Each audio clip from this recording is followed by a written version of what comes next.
Yeah, you didn't apply for my internship, didn't you? Where's the mom? Because I'm still. Yeah, it's too late now. I mean, I already filled the position, but still.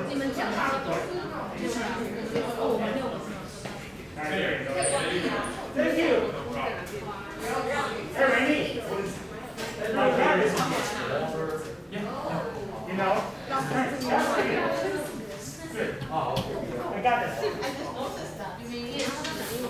Yeah. You know? The scaffold is and then the other person who just asked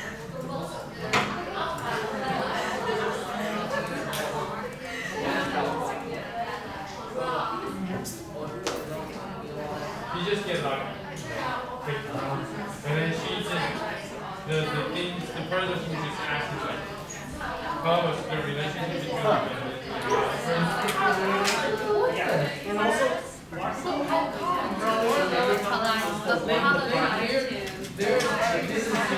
familial. I'm not sure, but the person who just asked was like how's the relationship between you and your boyfriend, and she was like, I was like, wow, this person is so important. You are not communicating. It's easy to tell. Okay. I mean, there was Well, that's okay. It's already passed. no. Then you It was like, send hi, that. how are you? You email. And they are from the same Then department. so every single week you're going to be late. Like They today. were like, But what is that active? recently you go to work piece. He was like, Well, that's for what? That's for foreign students? and she was like, oh, broke.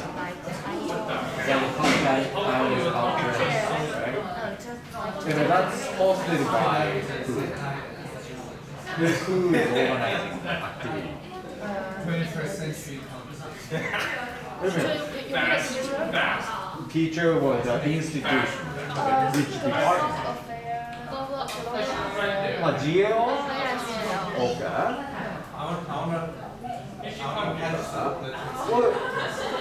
Well, joining that activity, I don't mind. But that's extracurricular activity, right? It's not part of the curriculum. Yeah. It's not part of the class. Pretty much. Then if you're late for the Surprise! get back to the seat. It's already 10. No, no plan at all. I don't think so. 但是他自己已经讲说，我大概是跟你交给下一节下课。 I know, right? So weird. Hey, Vicky! Your life is totally abandoned me. I'm so sad about it. You can't miss it here. Remember I told you let's hang out and stuff? Like, you got busy. Oh, okay.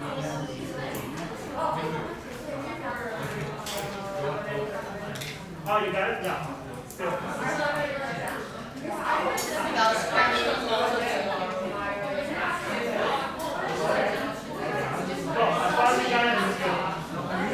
You're abandoned me. I'm so sad.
Okay, go back. Hit him harder. Please do so. Yeah. Okay, ladies and gentlemen. Oh, that looks terrible. Let's talk about the following, okay? This time, we're going to talk about contribution. The first part is about how do I get a job, how do I get the internship, what do I get, etc. That's the easy part. Actually applying for jobs is the easy part. The hard part comes when you start the job or the internship or more. And that's what we're going to talk now. Let's start. We talked about in our class many times about attitude over IQ, attitude over talent. We saw a very clear example here. When the ones that we chose were about their attitude beyond their IQ, and the one who got higher probably they had a better attitude in overall how we perceive them over their talent. And yes, you will always find very smart people and very, very talented people, but they're just not going to be the proper fit to what you want as a company. What happens is you need to make sure that when you get into that company, you're able to transform that into an experience that they will not forget you. And today I'm going to talk to you about certain things that I didn't talk to you guys before. You had the tip of the iceberg when we were in class, but we never talk about the details. And sometimes the perception is like, oh, come on, but you can do A, B, C, D, E, F, G. I can only do this. You can only do that. Right? Dude, tell me, I'm missing something.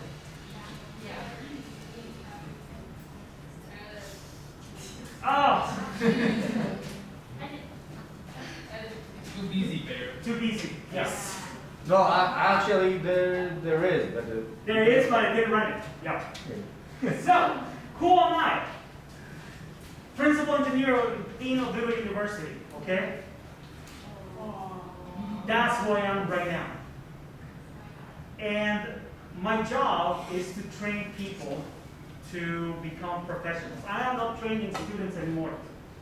I am not training, like people to become professionals afterwards. I'm training people who have 20 to 30 years experience on doing EV technology, installations, electricians, and more with certifications everywhere. And they still need to come to me to get trained for something else. And I need to develop all of that. And I'm the principal engineer for this company. Now, where did I start it? And we're going to go a little bit way back. I was born in Guatemala, even if I grew up in the States afterwards. But I came from a very small country in Latin America below Mexico. Okay?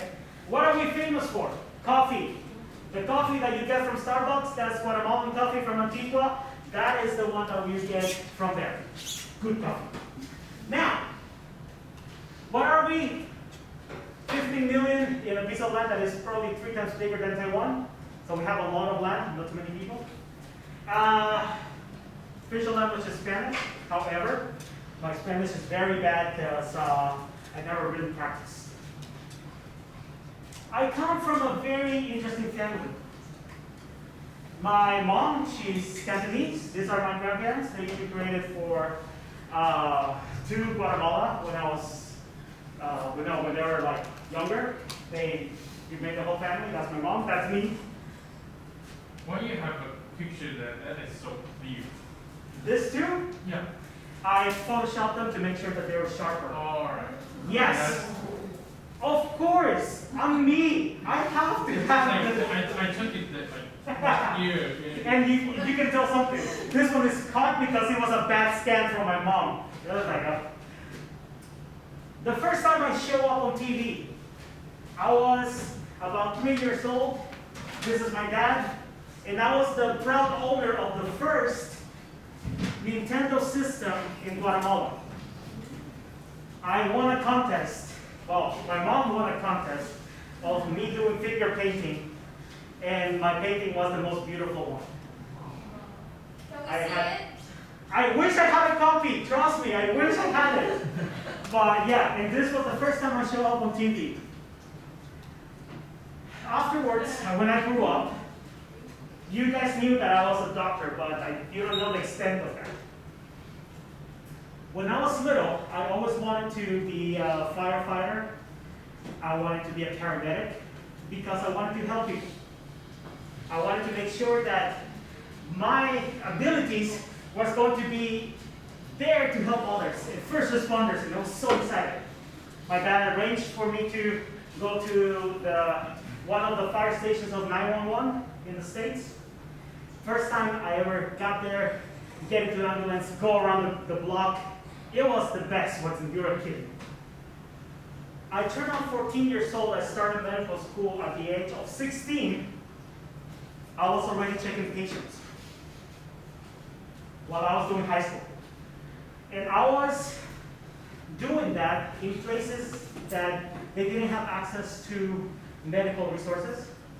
We will give them medication for free. We will give them free checkups and make sure they have it.